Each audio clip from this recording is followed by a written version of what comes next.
Olá, você que nos acompanha, seja bem-vindo, bem-vinda ao Análise, programa de análise de conjuntura internacional, apresentado pelo canal da Prática Política no YouTube e retransmitido pela TV Comunitária do Rio de Janeiro, canal 6 da antiga NET, atual Claro TV. Comigo, André Nunes, analista político. Como vai, André? Tudo bem?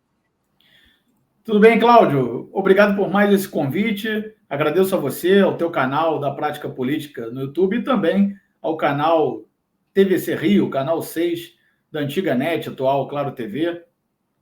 Muito obrigado. Ô, André, uma semana cheia desde o último programa. Vamos tratar, obviamente, aqui do assunto mais importante, digamos assim, desta última semana no contexto geopolítico mundial, que é a morte, o que foi a morte, né, do presidente do Irã, Ibrahim Raisi. Vamos falar da queda do helicóptero, tudo isso com bastante tempo. Só que antes, vamos contextualizar também outro fato da semana, que foi o atentado contra o primeiro-ministro da Eslováquia, André Nunes.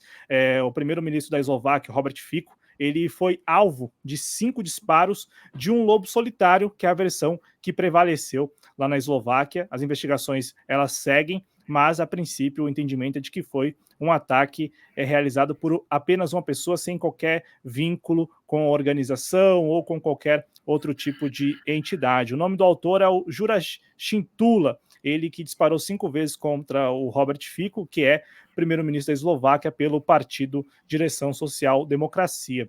Segundo a mídia OTAN, né, a mídia ocidental, Robert Fico é um político pró-Rússia.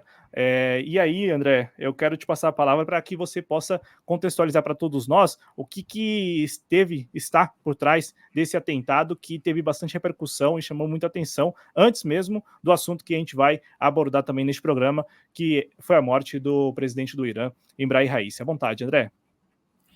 Cláudio, essa semana realmente foi muito atribulada, conturbada. Vamos recordar que a semana começa com uma tentativa de golpe de Estado no Congo, o Congo que atualmente tem um governo que adota posições muito críticas aos Estados Unidos e se alinha cada vez mais à China e à Rússia. Houve uma tentativa de golpe de Estado naquele país, onde diversos mercenários norte-americanos foram detidos, estão envolvidos na trama. Foram divulgadas imagens e passaportes, inclusive, desses mercenários norte-americanos. Não sabemos se são somente mercenários ou agentes da inteligência estadunidense. Também tivemos uma trama desbaratada de tentativa de assassinato de outra figura política africana anti-hegemônica, Ibrahim Traoré, presidente de Burkina Faso. Burkina Faso, que atualmente é um país muito crítico também dos Estados Unidos e da presença da Europa na África, principalmente da presença do imperialismo francês. Lembrando que Ibrahim Traoré é discípulo, digamos assim, da liderança socialista dos anos 80, naquele país, Tomás Sankara.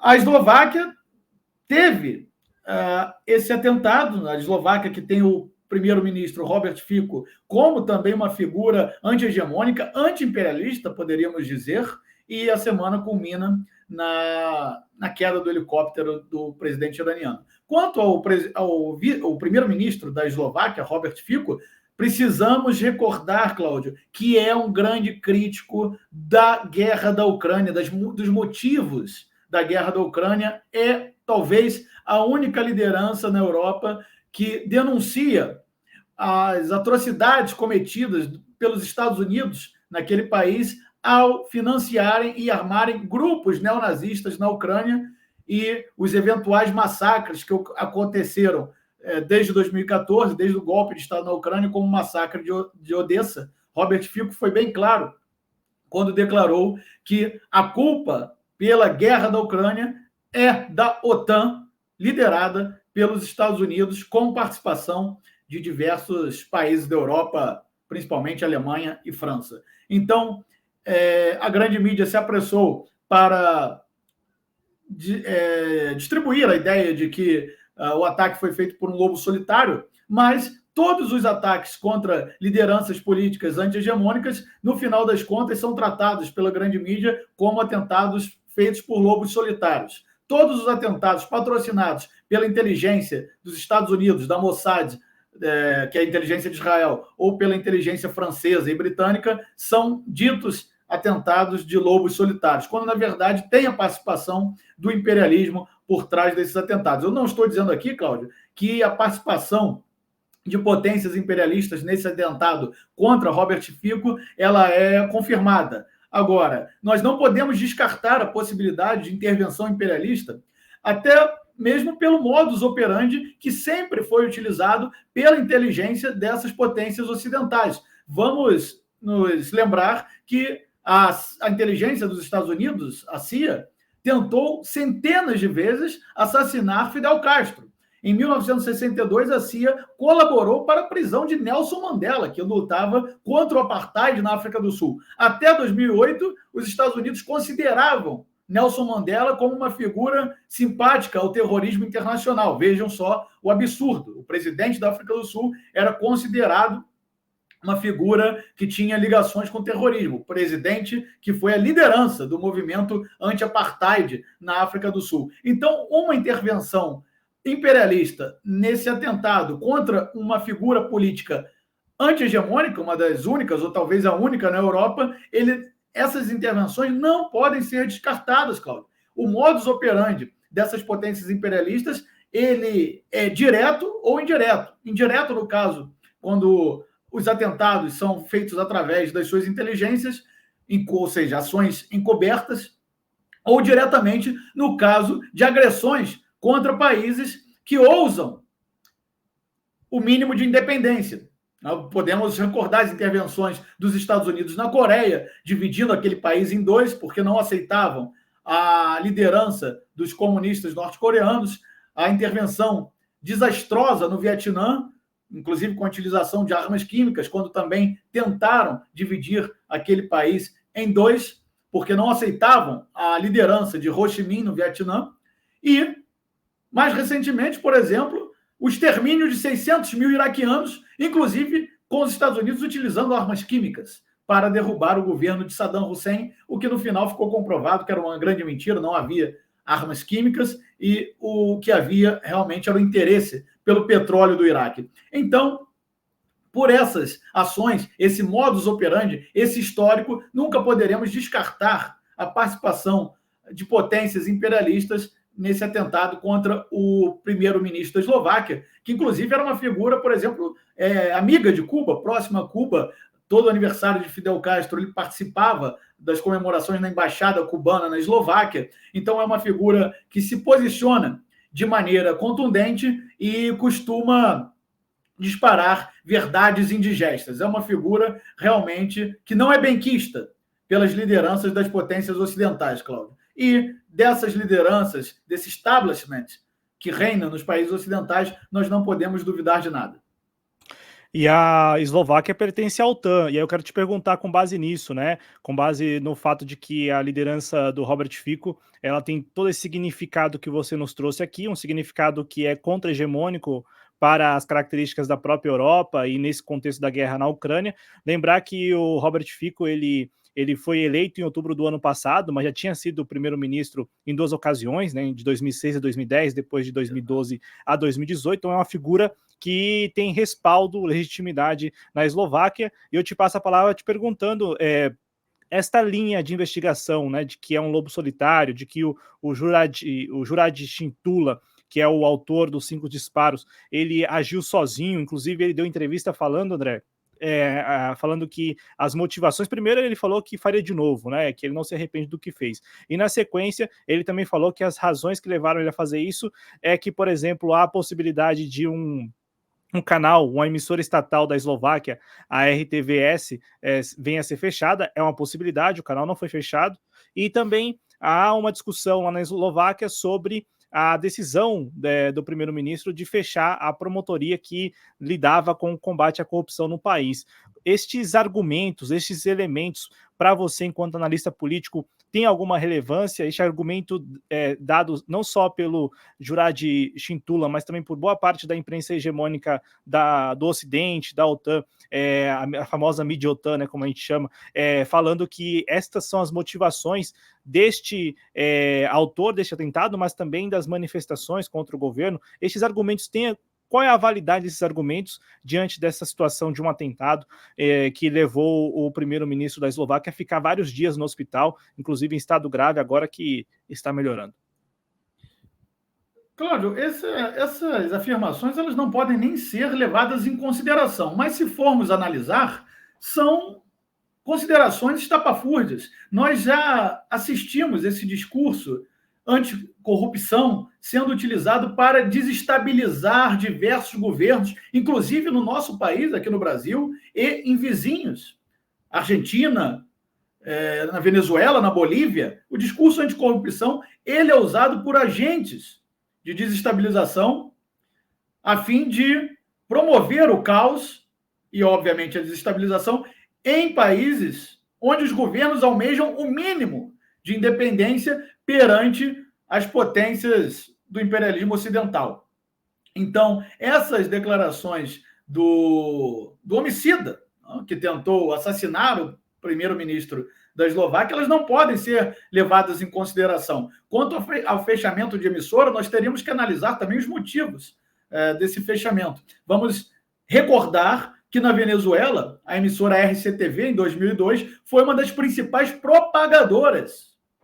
Faziam propaganda para o golpe de Estado contra Hugo Chávez. Transmitiram em cadeia nacional 24 horas a tentativa de golpe como forma de propaganda ao golpe de Estado, incentivaram o golpe de Estado, colocavam as figuras golpistas para falar, participaram ativamente no golpe de Estado contra Hugo Chávez, que foi desbaratado 48 horas depois, por Hugo Chávez ser tenente-coronel, foi resgatado por paraquedistas, mas, enfim, a emissora teve participação ativa. Então, até num caso como esse, nós temos que analisar quais seriam os motivos caso essa emissora estatal da Eslováquia fosse fechada, como é a atuação dessa emissora diante das posições do governo. Então, esse discurso anticorrupção, tanto quanto o discurso sobre uma suposta liberdade de imprensa, ele deve ser questionado e talvez nem considerado. Nós assistimos esse discurso anticorrupção, principalmente, sendo usado para desestabilizar governos e lideranças políticas anti-hegemônicas, Cláudio. É o modus operandi, né, André? Lembrando que, no caso, Juraj Cintula, ele está preso, né, inclusive acusado de tentativa de homicídio também. Ô, André, vamos falar de um assunto que, assim, é o assunto, digamos, mais importante da geopolítica da última semana, arrisco dizer do mês de maio, e também com vários desdobramentos, que foi a morte do presidente do Irã, o Ebrahim Raisi, ele que morreu depois que o helicóptero que transportava ele, uma comitiva, depois desta ocasião que nós estamos mostrando para o nosso público, na fronteira com o Azerbaijão, depois que este helicóptero caiu numa região montanhosa, de difícil acesso. A gente vai exibir ao longo deste programa aqui várias imagens para mostrar para vocês também a dificuldade que foi a operação de resgate, primeiro de localização do helicóptero, depois de resgate dos corpos. E só para contextualizar, no domingo 19 de maio, portanto, o Ebrahim Raisi, que foi presidente do Irã, e também o Ilham Aliyev, que é o presidente do Azerbaijão, eles estiveram juntos na fronteira dos dois países para inaugurar uma barragem, que é essa barragem que a gente está exibindo para vocês, aí uma barragem, uma represa na fronteira dos dois países. Depois do cerimonial, o Ebrahim Raisi, presidente do Irã, enquanto voava para a cidade de Tabriz, na capital, que é a capital da província de Azerbaijão Oriental, que é onde o helicóptero caiu, que é uma província do Irã, o helicóptero essa é a versão oficial, precisou realizar um pouso de emergência, e isso não foi possível, né, como a gente vai mostrar nas imagens também. Depois de 15 horas, André, de operação para localizar o helicóptero e também localizar os destroços e os corpos, somente os destroços da aeronave foram encontrados em uma área muito remota e montanhosa. 5 passageiros, dentre eles o presidente iraniano e 4 tripulantes da aeronave, não resistiram à queda e estão mortos, André Nunes. E eu te pergunto, cara, porque eu vi a cobertura e, claro, né, neste momento há um clima de luto no Irã, né, as pessoas, os iranianos estão em luto aí oficial de 5 dias, mas imagino que vá se estender, mas há agora também a decisão de alguém assumir a presidência e ao mesmo tempo organizar eleições, isso num contexto em que o Irã recentemente realizou um ataque sem precedentes ao Estado de Israel, né, que a gente chegou até a repercutir. Eu te pergunto, para iniciar essa conversa sobre a morte do presidente Ebrahim Raisi, ou André, se na sua avaliação essas circunstâncias da morte serão investigadas a fundo, ou a versão, que é a versão por enquanto, né, a versão oficial, de mau tempo na região do acidente é a mais correta, levando em conta as imagens do local onde o helicóptero caiu, com forte névoa e uma neblina bem espessa. A gente vai mostrar essas imagens depois também, para vocês terem uma ideia. A situação climatológica também não era das melhores no momento da queda do helicóptero. À vontade, André. Cláudio, eu queria começar com uma pequena correção. O Irã, ele não cometeu um ataque contra Israel. Na verdade, ele contra-atacou Israel. Foi um contra-ataque, porque Israel atacou a embaixada iraniana na Síria. Ou seja, foi um ataque direto contra solo iraniano. Na Síria, no caso, mas as embaixadas são territórios daqueles países que possuem essa representação diplomática em outros países. Enfim, então foi um ataque direto de Israel e o Irã contra-atacou naquele momento. Quanto à questão da morte do presidente iraniano, Cláudio, realmente ele havia se encontrado antes com o presidente do Azerbaijão, inclusive é um perigo se encontrar com o presidente do Azerbaijão. 3 dias antes do atentado contra Robert Fico, ele estava no encontro com o presidente do Azerbaijão. O presidente do Irã foi ao Azerbaijão e, logo após o encontro, seu helicóptero sofre esse acidente, digamos assim. Então, Cláudio, realmente é uma questão que ainda está envolta em muitos mistérios.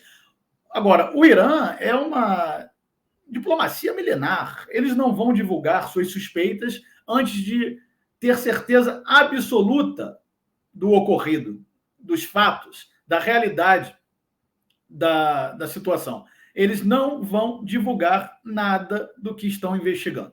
É assim que age a diplomacia iraniana, com muita calma, inclusive sabedoria. Agora, vamos às especulações que rondam esse caso, e não podemos descartar nenhuma delas. É claro que é uma região inóspita, mau tempo, havia muita neblina, então, realmente, como era um helicóptero de fabricação estadunidense, ainda da época que Irã e Estados Unidos tinham relações comerciais, e hoje o Irã sofre um embargo, realmente talvez sofra também com a dificuldade de reposição de peças. Então, um acidente por falha mecânica não pode ser descartado. Agora, o envolvimento da Mossad ou da CIA também não pode ser descartado, e vocês podem ter certeza que os iranianos estão, sim, averiguando essa hipótese. Caso seja confirmado que foi um abatimento ou uma sabotagem, seria, obviamente, uma declaração de guerra direta de Israel, inclusive provocando casus belli, o termo em latim que quer dizer a provocação de guerra, provocar o outro Estado a entrar em guerra. Então, se confirmar que houve alguma sabotagem ou abatimento, realmente será uma declaração de guerra de Israel contra o Irã, que provocará uma guerra total no Oriente Médio, Cláudio. Agora, a repercussão dessa queda do helicóptero que rodou o mundo inteiro, o Irã recebeu condolências de diversos líderes mundiais, inclusive do presidente Lula. A direita brasileira correu para atacar o presidente Lula, mas, na verdade, diversos líderes mundiais expressaram condolências, inclusive líderes na Europa. Houve um minuto de silêncio no Conselho de Segurança da ONU. O próprio governo dos Estados Unidos, enfim, são as relações internacionais. Quanto à possibilidade de queda, Cláudio, precisamos nos ater à informação de que não houve pedido de socorro. Em nenhum momento houve pedido de socorro. Ou seja, ou se tratou de um acidente onde não havia tempo de reação dos pilotos, ou de uma sabotagem ou abatimento que provocou essa queda. Isso nós ainda teremos que aguardar para saber a realidade dos fatos, Cláudio. Agora, que a participação de Israel e dos Estados Unidos ela não pode ser descartada, como falamos aqui também em relação ao atentado contra o primeiro-ministro da Eslováquia, não pode ser descartado, porque a história está coalhada de exemplos da intervenção dos Estados Unidos contra seus adversários de maneira terrorista e covarde, Cláudio. Ô André, enquanto você falava, né, a gente está compartilhando imagens com o nosso público, para vocês terem uma ideia da condição climática mesmo, do momento em que o helicóptero caiu, porque, de fato, uma névoa, uma neblina muito, muito, muito densa, e isso me chamou muito a atenção quando eu passei a acompanhar a cobertura até a localização dos destroços e depois dos corpos. Ô André, a gente tem agora uma decisão que já foi tomada, né, porque lá no Irã, o líder supremo do Irã é o Ayatollah Ali Khamenei, e ele já avalizou, né, deu a bênção dele ao presidente interino do Irã, que já assumiu, né, inclusive é quem está lidando com esses ritos agora de luto no país, e também sinalizando, deixando muito claro que o país continuará seguindo em frente, né, porque há um temor, né, de que a perda, né, a morte do Ibrahim Raisi pudesse desestabilizar de alguma maneira o país. Eu quero te perguntar quais são os desdobramentos, só para dar o nome aqui do presidente interino, né, para que as pessoas tenham essa ideia, a gente vai exibir também imagens na sequência, é o Mohamed Mokheber, isso. Ele que assumiu interinamente a presidência do país e tem 50 dias para poder convocar eleições à presidência. Eu quero te perguntar, André, quais são os desdobramentos imediatos, né, após a morte do presidente do Irã? Você concorda com a ideia de que a morte do Ibrahim Raisi pode ser observada como uma janela de oportunidade para quem deseja desestabilizar o país persa? Cláudio, o vice-presidente já assumiu, estão dizendo interinamente, mas ele, no momento, é o presidente da República Islâmica do Irã, como manda a Constituição iraniana. Na verdade, as novas eleições já estão com data marcada para o dia 28 de junho, são mais ou menos 50 dias, também está previsto na Constituição do Irã, e a morte do presidente do Irã, claro que o país sofre com a morte de uma liderança política de extrema importância, tanto no cenário interno iraniano quanto no cenário internacional, mas não haverá uma grande mudança de rumo na política interna e externa iraniana. Na verdade, pode ocorrer de haver eleições e alguém ainda mais comprometido com os interesses da República Islâmica do Irã ser eleito. Vamos lembrar que o presidente falecido, Ibrahim Raisi, era considerado um conservador moderado no Irã. Então, realmente não vai haver desestabilização no Irã. O que pode haver, Cláudio, é uma verdadeira onda de revolta caso se confirme um envolvimento de forças estrangeiras na queda desse helicóptero. Isso pode provocar uma revolta que vai levar à guerra total no Oriente Médio. Agora, não acredito que vá haver alguma grande mudança na política interna, tanto na política interna quanto externa do Irã.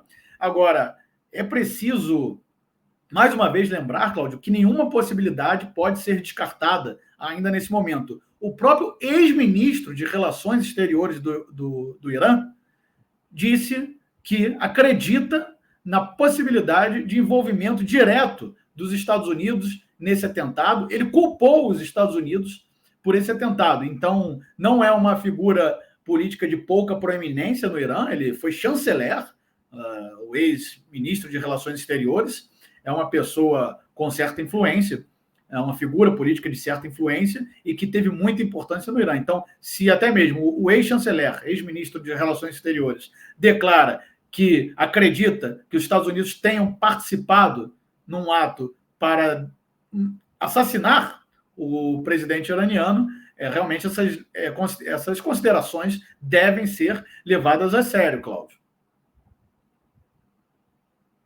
E além do presidente do Irã, né, além do presidente do Irã que morreu, o Ibrahim Raisi, a gente também teve a morte do ministro de Relações Exteriores da República Islâmica do Irã. Só para vocês terem uma ideia aqui, eu vou passar o nome dele agora para vocês. Aqui o Amir Abdullahian, isso. Então vamos lá, Amir Abdullahian. ele que era ministro das Relações Exteriores do Irã, que também morreu nesse acidente, né? Fora também a presença do Emir, não é isso? Agora, Emir Cláudio, se você me permite uma consideração Diga. final, vamos lembrar aqui alguns experimentos ocidentais. O nazismo foi um experimento ocidental que ocorreu na Alemanha. A história do Ocidente está coalhada de atrocidades. O massacre de Bengala pelos ingleses na Índia, o extermínio de argelinos pelos franceses, né? O genocídio belga no Congo, genocídio dos belgas, perpetrado pelos belgas no Congo. Então, nós não podemos duvidar de nenhum ato atroz partindo de potências ocidentais, como Estados Unidos ou seus aliados no Oriente Médio, no caso, Israel.